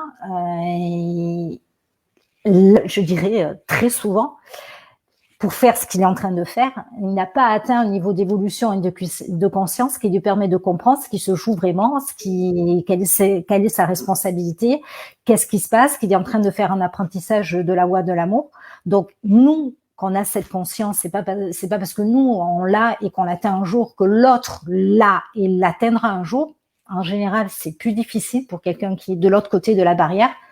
Il y viendra, mais beaucoup plus lentement, j'ai envie de dire. Parce qu'intrinsèquement, quand on vient en tant que victime, je pense qu'on a tendance à vouloir beaucoup plus choisir la voie de la lumière, la voie de l'amour, que quelqu'un qui est abuseur. Quelqu'un qui est abuseur, il fait plutôt le choix de la force, ce que j'appelle la force obscure de la force. Parce que, voilà. Quand on a été abusé, on a deux choix. Soit on fait la répétition, on devient abuseur, parce qu'on se convainc en faisant ça qu'on n'aura jamais plus mal parce qu'on a le contrôle de la situation. En faisant de mal à l'autre, c'est une garantie pour soi de jamais se faire mal. Soit on vient le vivre en tant qu'abusé, et je pense que instinctivement, on choisit plus facilement la voie de l'amour. Après, c'est une idée que j'ai, peut-être je me trompe, j'en sais rien. Et donc, c'est pas parce que nous on a cette conscience, c'est pas parce que nous on choisit la voie de l'amour, parce que nous on arrive à pardonner, parce que nous on arrive à se pardonner, que ça signifie que l'autre va le faire. Et que ça signifie qu'on n'a pas une responsabilité et un respect à avoir avec soi-même. Je pense qu'il est essentiel, je répéterai 3 fois, essentiel, essentiel et essentiel de poser ses limites, de ne pas autoriser l'autre à avoir accès à soi, à nous. Moi, personnellement, j'aime mon frère. Je l'ai même adoré, je pense, à un certain moment. J'ai fait mon complexe de par rapport à lui. Je l'aime encore. C'est sûr qu'hier, j'aurais voulu pouvoir qu'il me souhaite mon anniversaire, mais j'ai coupé les ponts avec lui bien avant de découvrir qu'il m'avait fait subir l'inceste. Pour moi, il a la charge toxique qui est activée en lui et c'est juste pas possible d'avoir de relation avec lui. Et pourtant, je l'aime. Ça a été difficile pour moi de faire le parcours de résilience parce que j'ai eu du mal à avoir de la colère, à avoir du ressentiment, à me détacher de lui. Mais il est hors de question maintenant, mais pas parce que je suis dans cette conscience-là, parce que je suis dans l'amour, c'est par choix d'amour par choix d'amour pour moi-même et pour lui, parce que je veux pas lui faire du mal, parce que je veux pas non plus le pousser à faire une évolution qu'il n'est pas prêt, que je fais le choix de couper les ponts et de plus le voir. Après, on peut faire exactement le même choix. Moi, je vous donnais mon exemple où j'aime mon frère. On n'aime pas la personne, mais on va dire l'amour avant tout, il est pour soi. Voilà. C'est pas parce qu'on a conscience de ce que c'est joué, c'est pas parce qu'on est dans une voie d'évolution qu'on est dans le monde de bisounours, c'est que voilà, il y a des différents plans à prendre en compte. Et la priorité, c'est soi d'abord. C'est ce qui est juste pour soi. Voilà. Si la personne elle est toxique, ça va donner une relation toxique, donc on se coupe de toute relation toxique. D'accord. Et ce que tu es en train de dire, c'est que par rapport au passé, la voie de l'amour, c'est accepter ce qu'on a vécu tel que ça a été pour en faire des enseignements, des guides des enseignements de vie. Et pour les abuseurs, c'est tout ce qui est charge toxique, ça va au-delà de l'abuseur. C'est toutes les relations toxiques, c'est couper avec les relations toxiques pour arrêter cette maltraitance et cette violence que finalement, à un moment donné, on s'inflige envers soi-même si on reste dans cette relation en tant qu'adulte et qu'on coupe pas, c'est notre responsabilité. Et je pense aussi que c'est pour ça que je parlais de la famille, ça peut être plus large parce qu'on parle d'une personne dans la famille, mais ça peut être aussi d'autres personnes dans la famille qui, ont pas réagi ou ont été, c'est ma mère qui est quelque part la toile d'araignée de ce système-là. C'est elle qui m'a envoyée chez le grand-père. Enfin, il y a tout un système qui s'est mis en place. C'est pas l'abuseur direct, mais c'est une personne toxique pour moi. Donc aujourd'hui, voilà, ça fait aussi 15 ans que j'ai coupé les ponts. Mais voilà, c'est important et c'est une voie de l'amour de faire ça aussi pour que chacun, voilà, puisse aussi évoluer. Je pense que c'est une voie d'évolution aussi pour l'autre, d'être pour nous-mêmes, de couper cette relation toxique. Ça permet, on le fait pas pour l'autre, mais en tout cas, c'est aussi une démarche pour l'autre du fait de nous-mêmes se couper de cette relation-là. C'est vrai que moi, pour simplifier les choses, je parle de l'abuseur et de l'abusé, Oui, mais c'est vrai que de toute façon, toute la famille, à partir du moment où il y a eu une omerta, à partir du moment où ils étaient que tous d'accord, c'est tout le monde qui est incestuel, quoi. Même s'il n'y a pas eu passage à l'acte, tout le monde est incestuel, tout le monde a contribué, donc ça concerne tout le monde. Mais ce que je voulais préciser, c'est qu'à partir du moment où on fait ce choix de la voie de l'amour et du vrai amour, le fait de poser les limites, le fait de couper les ponts avec tout ce qui est toxique, qui nous correspond pas. Bon, d'abord, ça, comme je disais, ça passe par soi, de s'aimer, de connaître ses besoins, de connaître ses limites, de les respecter. Donc, à partir du moment où on les respecte nous, en automatique, on le fait respecter aux autres. On se pose même pas la question. Je dirais même, ça se présente même plus quand on est vraiment dans cet état d'être-là. Mais que pour faire respecter sa limite, pour faire respecter ce qui s'est passé, on n'a pas besoin je veux dire, de partir dans des jugements, dans des procès. Après, on a peut-être besoin à un moment de passer par le procès pour avoir la reconnaissance. Mais à la fin de la fin, c'est atteindre cet état d'évolution, cet état d'être. On n'a plus besoin d'être dans la force, dans la colère, dans la violence. Les choses, elles se font naturellement et en conscience dans le respect de soi. À partir du moment dans le respect de soi, le reste, on se pose même pas la question, quoi. Je veux dire, et on n'a pas besoin d'aller. Moi, mon frère, il est dans le déni. J'accepte le fait qu'il soit dans le déni et je vais pas être là à vouloir exiger de le voir, de lui mettre mes 4 vérités sur la figure pour avoir un gain de cause. Il est dans le déni. Je respecte qu'il est dans le déni. De toute façon, quand bien même il admettrait ce qu'il a fait, je veux dire, ça me changerait rien parce que moi, je sais pour moi, ce qui est juste pour moi, j'ai lâché prise et j'avance. Je veux dire, moi, ça me fait penser aussi par rapport aux violences conjugales. Mon ex-mari, il a mis 16 ans pour admettre ce qu'il avait fait, pour venir me demander pardon. Si j'avais dû attendre 16 ans qu'il vienne me demander pardon pour commencer à me sentir mieux, j'aurais été 16 ans dans l'attente que ça vienne de lui. Et lui, il était mal quand il m'a demandé pardon. Mais moi, j'avais déjà oublié depuis longtemps, quoi. Je veux dire, j'ai pas attendu après ça. Et je pense que c'est un exemple pour tous parce que c'est un acte d'amour pour soi. Et à partir du moment où on le développe, en automatique, on le rayonne. En automatique, il y a plein de choses qui changent autour de nous. En automatique aussi, on en donne plus aux autres. Je dirais, c'est un cercle vertueux et c'est un choix de le faire. Et donc, non, on ne doit pas aimer ces abuseurs, mais j'ai envie de dire, on ne doit pas non plus les détester. J'ai envie de dire, on n'a même pas besoin d'atteindre un état d'indifférence.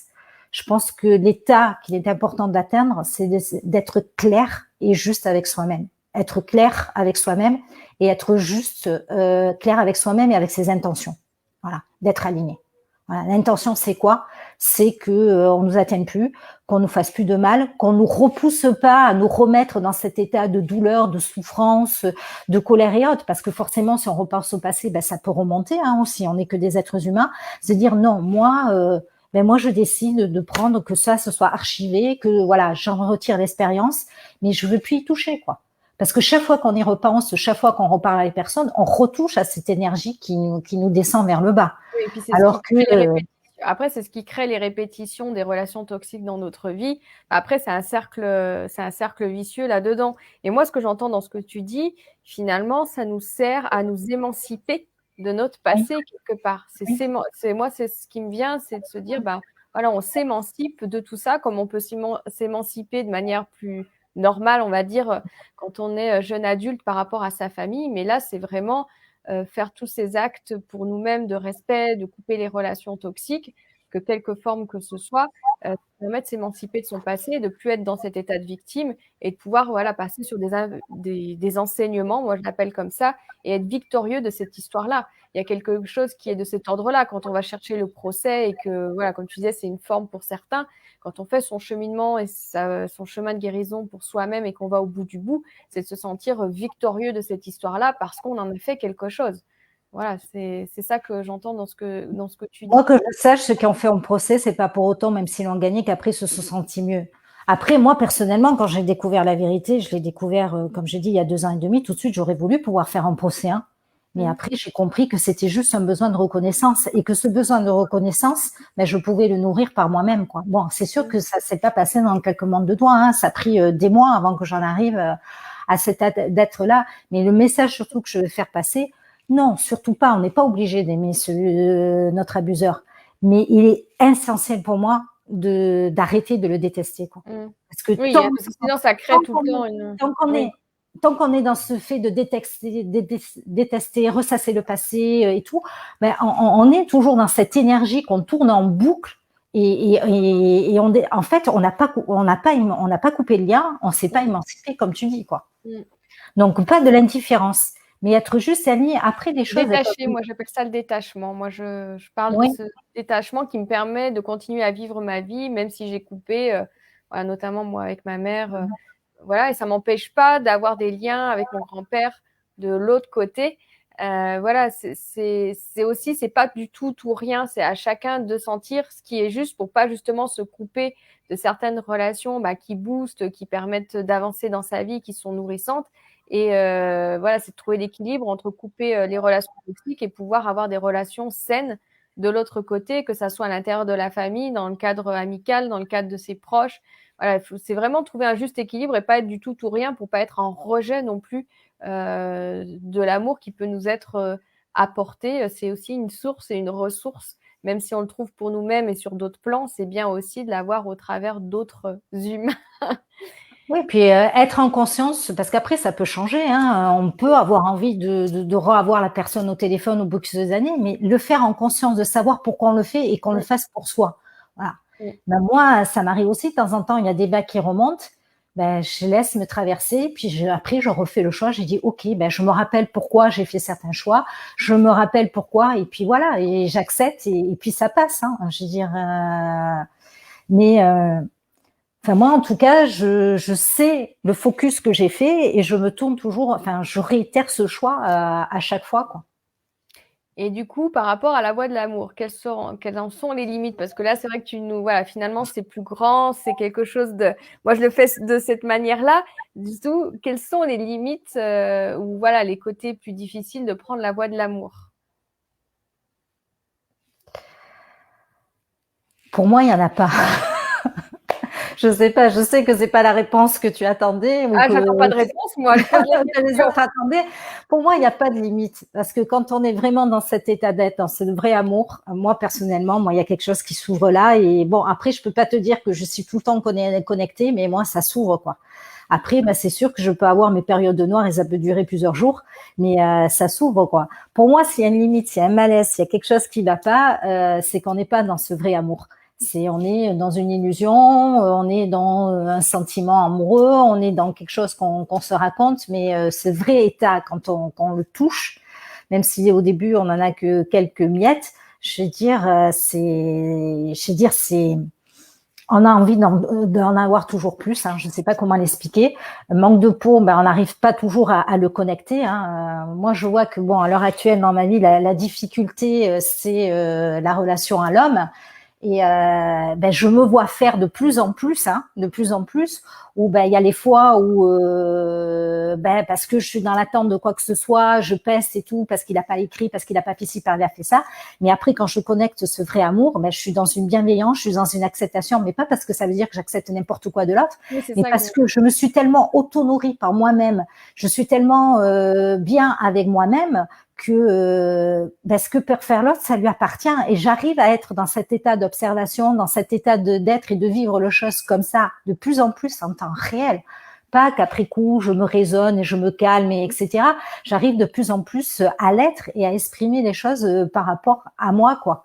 Bon, là, c'est juste un exemple pour être un peu plus dans un exemple un peu plus facile. Et moi, je dirais que, tu vois, ce que tu dis, c'est quelque part où moi je mets, c'est la voie de la conscience, en fait. Finalement, la voie de l'amour, comme tu l'exprimes toi, l'énergie de l'amour, c'est être dans une vraie conscience quelque part. Et quand ça fonctionne pas comme, voilà, c'est qu'on n'est pas dans cette énergie-là, c'est vraiment pour la connecter une fois, l'imprimer à l'intérieur de soi, l'ancrer pour pouvoir, voilà, voir si c'est juste ou pas. C'est un peu comme dans le cœur, hein, des fois, on ne sait pas si c'est notre mental, si c'est une intuition, si c'est une inspiration. Voilà, c'est se recentrer, se repositionner dans cette énergie qu'on a pu contacter à un moment donné, que ce soit dans des exercices, des outils ou dans la vie quotidienne, et voir voilà si on est centré. Et la limite, moi je dirais que c'est plutôt ça, c'est d'être dans le juste de cette énergie et pas, comme tu dis, d'être dans une illusion d'amour alors que finalement on est en attente, on n'est pas aligné, c'est ça. Et bon, après c'est difficile de l'expliquer parce que nous, je dis, c'est difficile, c'est quelque chose, c'est spirituel. De toute façon, je dirais que toutes tes réponses sont dans le titre. La voie de l'amour, c'est une voie, c'est quelque chose sur laquelle on chemine.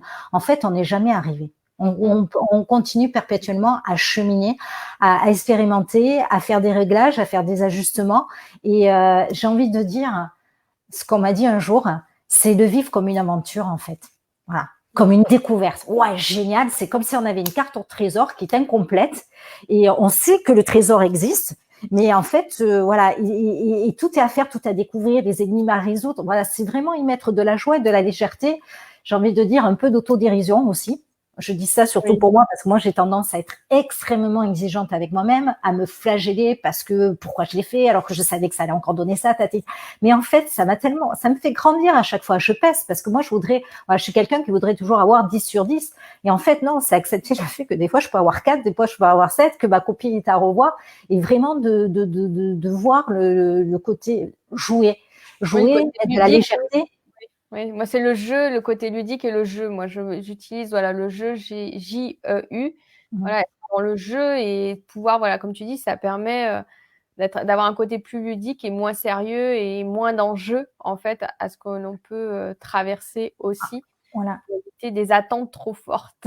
Et en fait, chaque fois que quelque chose nous est présenté qui est pas ce qu'on voudrait, parce que effectivement, quand on a bien travaillé et tout, on se dit tiens la prochaine fois ça va être parfait, ça va être voilà maintenant on va être plus facile, parce qu'on nous vend aussi souvent le fait qu'en automatique, si c'est juste tout va être fluide et facile. Non, c'est pas vrai.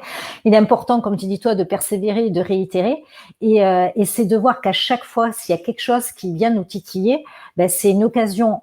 C'est un cadeau, c'est une joie, parce que alors je vous le dis, mais je suis pas toujours la première qui le ressent comme ça et qui le vit comme ça, je l'admets, c'est dire chouette, c'est quelque chose qui nous est présenté pour encore plus apprendre et pour encore plus expérimenter, pour encore plus atteindre ce vrai amour et pour encore plus cheminer, quoi. Et c'est vrai qu'on a tendance souvent, surtout ici en Occident, je pense, à voir le but au lieu de voir le chemin. Et en fait, ce qui est intéressant, c'est le chemin. Le but est intéressant aussi, mais c'est le chemin. Et aussi, je pense que ce qui peut aider, c'est se rappeler souvent pourquoi on fait ça, quoi. Quelle est notre motivation derrière ça? Se rappeler pourquoi on a commencé à faire ce chemin-là. Voilà. Et du chemin coup, aussi, de voir tout ce qu'on a pu aussi parcourir, où on en est, faire le. Mais quelle est notre motivation derrière ça? Donc, et se reconnecter à notre motivation derrière ça. C'est sûr que c'est pas un chemin qu'on entreprend sans motivation, quoi. Et pour passer sur les personnes qui sont nées de l'inceste, et comme tu aimes à le dire, ça c'est aussi ta petite expression, être le fruit de l'inceste, comment l'énergie d'amour justement peut les aider par rapport à avoir cette naissance, cette conception particulière? Alors, tout ce que j'ai apporté comme clé de mon expérience durant tout le début de cet échange, c'est toutes des choses que j'avais déjà pratiquées, que je savais déjà depuis des décennies. Et pourtant, quand j'ai découvert que le souvenir, le déni de ce que m'avait fait alors déjà, pardon, parce que faisons dans l'ordre, quand j'ai découvert que j'étais le fruit de l'inceste, là, ça a complètement fait exploser quelque chose en moi. Donc, sachant que je l'ai quand même découvert, j'avais déjà la cinquantaine. Et que franchement, avec tout ce que j'avais traversé, tout ce que j'avais vécu, je pensais que le pire était derrière moi. Et franchement, ça m'a complètement déstabilisée. J'avais fait, parce que évidemment l'univers, je sais pas si vous avez remarqué, toi Sandrine, à quel point il fait preuve d'humour et de fantaisie quand il doit écrire les scénarios, mais un truc exceptionnel, quoi. Parce qu'il faut quand même savoir que je me suis formée en hypnose ericksonienne et avant de découvrir, moi j'ai fait toutes mes formations, j'étais pas au courant de ce qui m'était arrivé, que j'étais concernée par l'inceste et j'arrêtais pas d'attirer à moi des personnes qui avaient vécu l'inceste, dont Sandrine, en l'occurrence. Dans les constellations, j'étais toujours choisie dans les cas d'inceste. Étude de cas pour valider mon diplôme d'hypnose ericksonienne, c'était sur l'inceste. Donc je me suis énormément documentée Je me suis énormément posé la question sur tous les plans, le plan moral, le plan éthique, le plan de la religion, le plan humain, le plan des lois, de ce que ça pouvait représenter l'inceste. J'avais quelqu'un de très proche qui était le fruit de l'inceste. Je le voyais avec amour, je le voyais normalement. Et quand j'ai découvert que moi, je suis le fruit de l'inceste, bah, ça a été catastrophe. Je me suis vraiment sentie un monstre, un objet qui devait pas exister, une erreur de la nature qui aurait pas dû exister. Enfin, j'ai vraiment, du coup, de toutes mes convictions, de ce que j'avais appris par rapport aux constellations familiales, ben, mon arbre généalogique a été amputé de moitié. Le thérapeute qui m'a pris en charge, enfin, qui m'a permis d'enlever le déni, il m'a pas du tout pris en charge à ce niveau-là, il m'a pas du tout épaulé.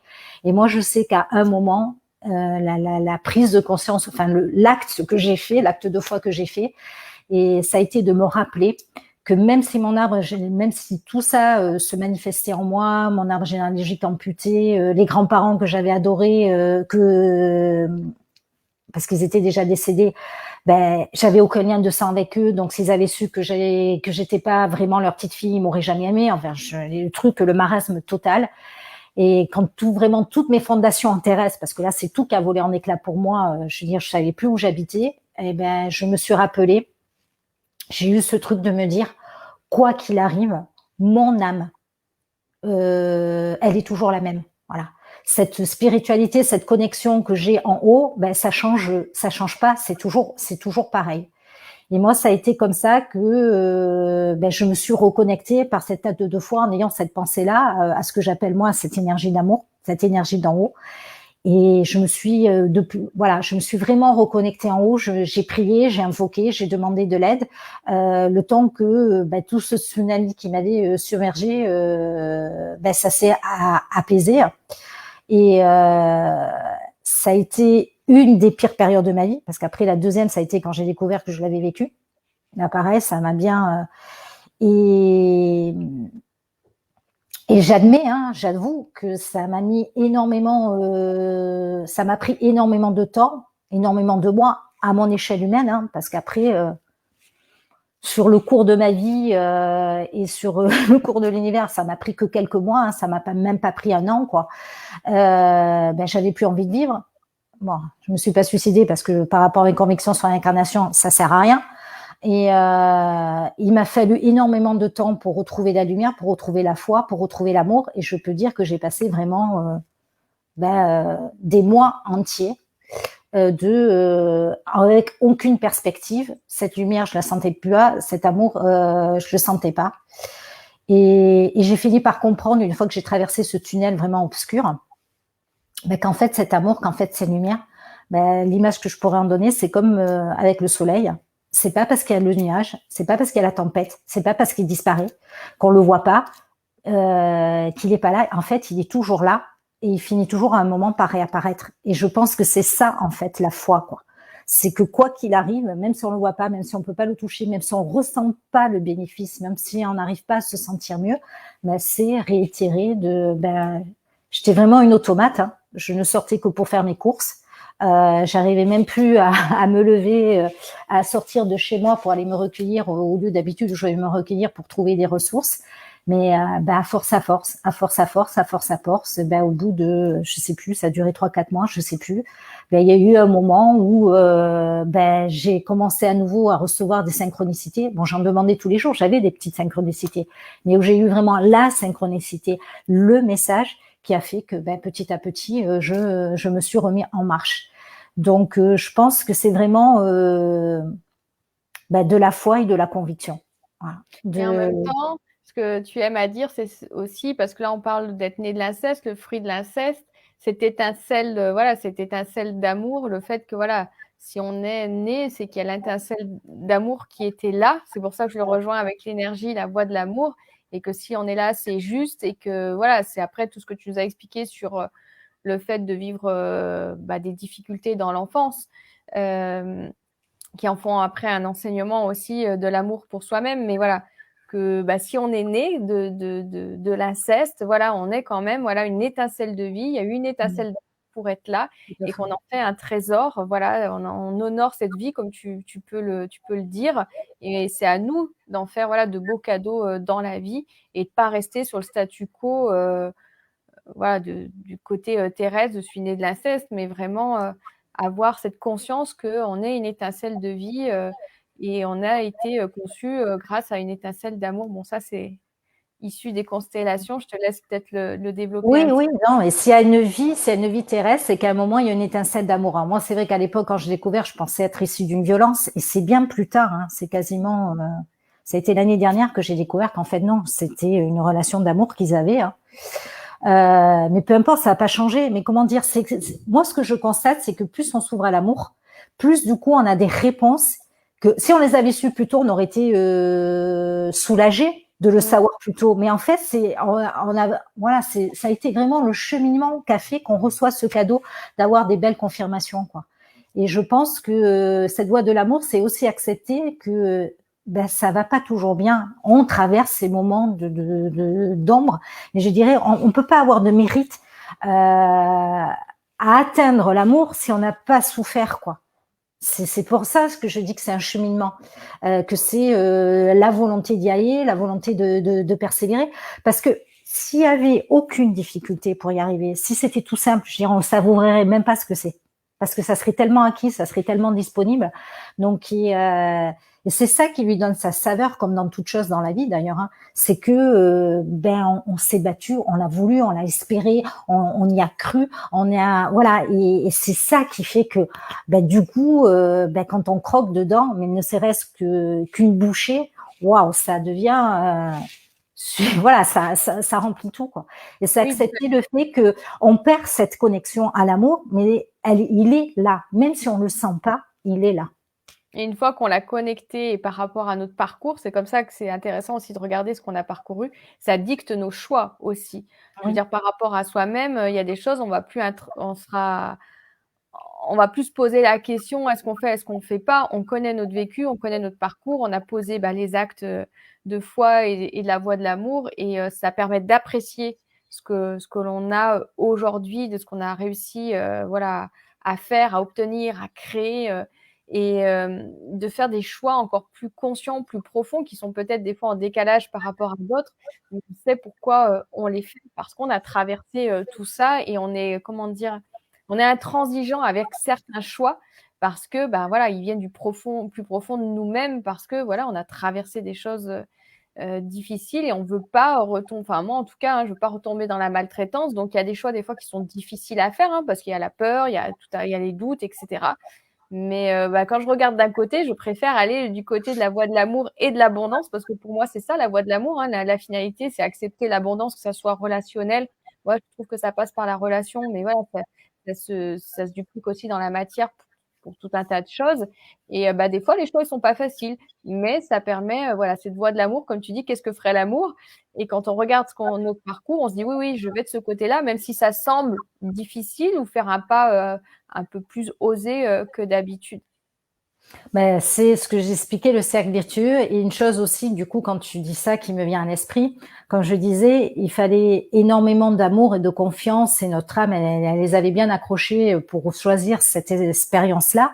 Mais c'est qu'au bout du chemin de résilience, au bout du chemin de ce choix d'amour, on reconnecte la puissance de notre âme, parce que à la base, c'est elle qui est pleine d'amour, et en fait, on se reconnecte à cette puissance, à cette capacité-là, parce que de toute façon, si on a fait le choix de venir vivre cette expérience-là, bon, à part que moi, j'ai toujours eu la conviction qu'on ne jamais donné quelque chose une épreuve beaucoup plus dure et beaucoup plus difficile qu'on ne puisse gérer et affronter, parce qu'elle ne serait pas donnée, elle ne serait pas montrée. Donc, c'est qu'on a les ressources, mais c'est que on se reconnecte au bout du chemin, on se reconnecte à cette puissance Mmh. extrême qu'on a, parce qu'on a une puissance exponentielle beaucoup plus forte que toute la tragédie, l'horreur qu'on a Mmh. vécue quand on a vécu l'inceste, ou quand on découvre qu'on est le fruit d'un inceste, que ce soit dans le cas d'une relation de couple qui avait une relation d'amour qui avait pas lieu d'être, je parle de relation sentiment amoureux, hein, et ou que ce soit le fruit d'une violence, quoi. C'est que en faisant cet acte de foi, en faisant ce qui peut paraître un parcours du combattant, parce que il faut réitérer, mais au bout d'un moment, comment dire, les choses, elles lâchent, elles se font beaucoup plus dans la douceur. C'est sûr, il y a un effort à faire, mais elles se font de plus en plus dans la douceur, dans la légèreté. Voilà. Mmh. Plus fluide. oui, plus fluide. Mais bon, pas tout le temps fluide, parce qu'il y a toujours quand même cette… Disons qu'à un moment, on a ce discernement, cette sagesse de savoir quand il faut lâcher prise et ça se fait tout seul, et les moments où il faut poser une action, quoi. On est entre les deux. Et C'est ça, c'est pour moi quand je dis la fluidité, c'est pas que ça, c'est de la grande autoroute. C'est qu'en oui, fait, oui. comme tu dis, Non, on mais est je dans. précise parce que certains l'entendent comme ça, c'est pour ça. Oui, moi pour moi la fluidité, c'est par rapport à soi-même.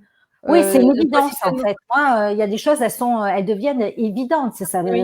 Voilà, c'est pour ça que c'est difficile parce que voilà, on a beau utiliser les mêmes mots, on n'y met pas toujours le même sens. C'est pour ça, voilà, de sentir ce qui vibre pour vous. Surtout que bon, je sais très bien qu'aujourd'hui, ben, je transmets des concepts, voilà, qu'on n'a pas souvent tendance à entendre, et c'est dommage d'ailleurs. Et d'un autre côté, si vous êtes là en train de les écouter, c'est que vous êtes prêt à les entendre ou en tout cas à prendre ce qui peut vous parler. Et pour terminer cet échange, parce que voilà, on a. Oui, on est un peu débordé. Alors, on va terminer avec la dernière question et puis après, ben, on prendra les commentaires. Comme ça, voilà, ça permettra de pouvoir faire la distinction entre l'échange et les commentaires qui vont faire durer ce live. Donc, du coup, dans tout ce que tu nous as proposé, quel est le conseil ou les conseils que tu pourrais donner lorsqu'on a peur de prendre cette voie de l'amour, lorsqu'on a vécu l'inceste? Voilà, quels sont les premiers pas pour qu'il ait été guidé par l'énergie d'amour, commencer ce cercle virtueux dans sa vie pour aller vers l'abondance? Bah, donner un conseil, ça me semble difficile parce que je pense que bah, c'est propre à chacun. Moi, je sais que ce qui m'a fait bouger, c'est que je veux dire, j'en pouvais plus de voir défiler ma vie, de me dire qu'est-ce qui se passerait si je faisais ci, si je faisais ça. Enfin, j'osais pas avancer, j'osais pas poser le premier pas. Et donc, du coup, ben, à un moment, j'ai décidé de devenir actrice de ma vie, et j'ai bougé. J'ai envie de dire que de toute façon, à un moment ou un autre, si on bouge pas, c'est la vie qui nous fait bouger. Soit par des accidents, soit par des maladies, soit par des traumatismes encore plus grands. Enfin, moi, je pense que, enfin, moi, j'ai toujours eu en moi ce besoin d'avancer, ce besoin d'évoluer. Les périodes de ma vie où je me suis stoppée, ben, je sais pourquoi je me suis stoppée. Hein. Voilà, la première fois, c'était dans ma famille quand j'étais adolescente parce que je voulais me faire aimer d'eux. Donc, ça a été la pire chose que je puisse faire parce que de toute façon, ça pouvait pas fonctionner. Après, bon, ça a été dans mon mariage. Mais moi, j'ai toujours eu cet élan d'aller de l'avant. Donc, j'ai du mal à trouver quelque chose que je pourrais dire pour inciter quelqu'un à faire ce premier pas. Mais je pense que de toute façon, les personnes qui nous écoutent, elles sont déjà dans le chemin de vouloir bouger. En tout cas, une chose est sûre, c'est que ben on peut avoir peur d'y aller, mais bon, la peur, pour moi, c'est la pire chose qui puisse exister, quoi. Ben, c'est la chose la plus délétère. Parce que bon, quand on agit par rapport à la peur, ben forcément, ça peut pas marcher, quoi. Donc, je pense qu'à un moment, il est important de se lancer, de faire confiance. Et peut-être ce qui peut aider pour ceux qui ont peur, c'est de se dire, OK, si j'avais pas peur, qu'est-ce que je ferais? Voilà la fameuse question que je te dis à toi, qu'est-ce que ferait l'amour, quoi? Voilà.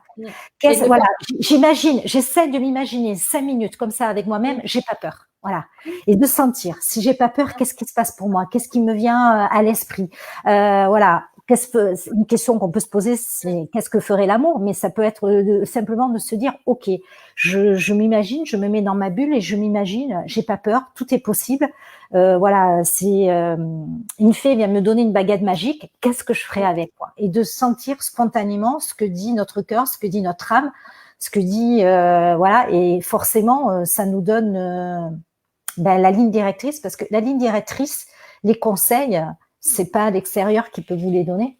L'extérieur, c'est des synchronicités. Si vous faites une demande qui vous envoie les réponses, mais après, c'est là que ça se passe. La réponse, elle se passe là, quoi.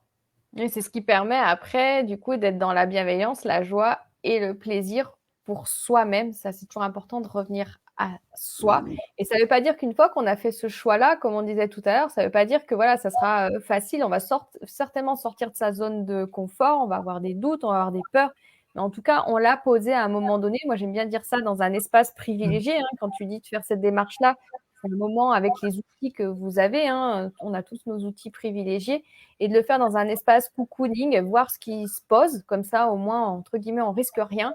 Et une fois que ça se pose, on se sent engagé en fait envers soi-même, bah, après on fait la traversée avec cette zone d'inconfort et on jongle avec tous les outils parce que voilà, si vous êtes là, c'est que vous avez aussi vos propres outils et ça te permet de traverser les choses. Et comme tu dis, après, c'est d'une puissance, c'est phénoménal, quoi. Et souvent, on passe à, alors je sais pas comment l'expliquer ça, mais des fois, si on faisait notre plan hein, de nos rêves, etc., on ferait comme ça, là. Hein. Puis des fois, bah, quand on suit justement cette inspiration, la voie de l'amour, comme tu dis, pouf, Bon. voilà, ça nous fait sauter plein d'étapes et du coup, on se dit ah là là, heureusement que j'ai pas fait ça, ça et ça parce que j'aurais perdu du temps, j'aurais perdu 2 ans, alors que là, ça a été super rapide. Et c'est ça aussi. Moi, j'ai du mal à ces histoires de d'attraction où les gens disent tu écris noir sur blanc tout ce que tu veux, les détails, etc. J'y arrive pas parce que moi, je me dis toujours, mais moi, mon cerveau, il est sûrement beaucoup plus limité que ce que l'univers peut imaginer. Et puis, bon, comme je connais pas beaucoup de choses belles, il y a des choses que je peux pas prévoir parce que je les connais pas. Donc, en tout C'est cas, plus une histoire de sensation, en fait. C'est ce que tu transmets en disant qu'est-ce que ferait l'amour. C'est finalement ressentir les sensations dans notre corps et qu'est-ce qui se passe. Et même s'il y a des blocages, des tensions, parce qu'il y a des peurs, parce que des fois, même si on se dit on n'a pas peur, bah voilà, bah, c'est d'aller la voir, regarder et finalement, voilà, pouvoir sentir ce qui est ouvert pour nous à l'intérieur de nous. Ce qui est sûr, c'est pas quand on est en plein dans un émotionnel où on n'est pas bien qu'il faut voilà poser ce genre de choses. Hein, parce que moi, la première, hein, quand je vais pas bien, je veux tout de suite avoir fait la prise de conscience, avoir trouvé la solution et déjà passer dans le après. Donc c'est accepter déjà quand ça se montre et c'est vraiment en conscience au calme qu'il faut poser les choses. Et comme je disais tout à l'heure, quand on fait vraiment cette demande en conscience de tout son cœur, de toute son âme, on reçoit les réponses de l'univers, que ce soit voilà par la télé, par quelque chose. Moi, souvent Facebook, je suis tombée sur des choses que tac, ça a tilté. Voilà, ça peut venir de n'importe où. Et moi, encore au quotidien, pour entre guillemets des petites choses, hein, petites choses dans le sens que c'est pas voilà, l'inceste ou souvent, je demande ce qui est le plus juste pour moi, pour la personne, quand une personne qui est concernée. Souvent, la prière que je fais, c'est mettez les bonnes personnes sur mon chemin, les bons outils entre mes mains. Voilà, ça c'est quelque chose que et après je lâche prise. Et comme je dis, j'attends pas le bouquet de roses rouges. Je suis ouverte au bouquet de lily blanche, au bégonia, enfin je sais pas quoi d'autre. Je m'y connais pas en fleurs, mais je lâche prise et je m'ouvre à ce qui vient et qui est juste. C'est pas forcément ce que moi je prévois avec mon petit cerveau et surtout pas au moment où moi je l'attends parce que ça peut venir tout de suite comme venir dans 2 mois. Et si ça vient pas avant, c'est que c'était pas juste que ça vienne avant parce qu'il y avait d'autres choses qui devaient se mettre en place, d'autres choses qui devaient se faire. Donc j'en reviens à ce fait que c'est accepter. Voilà, un des mantras que je me dis souvent, c'est tout est parfait. Les choses se passent comme elles doivent se passer. Je suis parfaite. Après, bon, on peut aussi dire, je suis exactement là où je dois être, mais moi, je préfère dire, les choses se passent comme elles doivent se passer, je suis parfaite, voilà. Ça, et voilà, ça, c'est les 2-3 mantras que je me dis, et j'en utilise pas tellement plus. Hein. Bah, merci Monique pour toutes ces clés de conscience et ces explications sur la voie de l'amour qui ont été très concrètes, je trouve. C'est parce que, comme tu disais, pas forcément évident d'expliquer la voie de l'amour, l'énergie de l'amour. Et c'est vrai que c'est par des exemples que ça peut permettre de résonner pour les autres. Merci Monique d'avoir pris. Juste une dernière chose, par rapport au fait que Marianne dit les bons, les méchants et les aidants, c'est que quand on est dans la voie de l'amour, on n'est plus en train de mettre des étiquettes bons, aidants, méchants et autres. On est juste dans l'acceptation de ce qui est et de voir cette justesse que on avait besoin de le vivre, on avait besoin d'en apprendre quelque chose et que quand on a vécu l'expérience, quand on a appris ce qu'il y avait à apprendre, la relation, quelle qu'elle a été, ça a été toxique, pas toxique, enfin, peu importe, je veux dire, les chemins se séparent, mais spontanément, naturellement, il y a pas de heurts, il y a pas de violence, ça se fait dans une manière fluide. Voilà. Si on rencontre quelqu'un, c'est qu'on a quelque chose à y apprendre, si on chemine avec lui, c'est qu'on a quelque chose à y apprendre. Et après, accepter le fait que, quand ça c'est fait, les chemins se séparent, quoi. Que ce soit dans le couple, que ce soit dans le travail, que ce soit, voilà. On est vraiment dans cette acceptation-là. C'est ça, la voie de l'amour pour moi. À tout bientôt. Le temps que tu as consacré aussi, voilà, autant à ce que tu nous as transmis que répondre aux commentaires en toute bienveillance et aussi, voilà, avec enthousiasme, comme tu sais le faire. Merci Sandrine d'avoir osé l'expérience avec moi. Et puis on vous dit à bientôt. Au revoir, à bientôt. Au revoir, merci.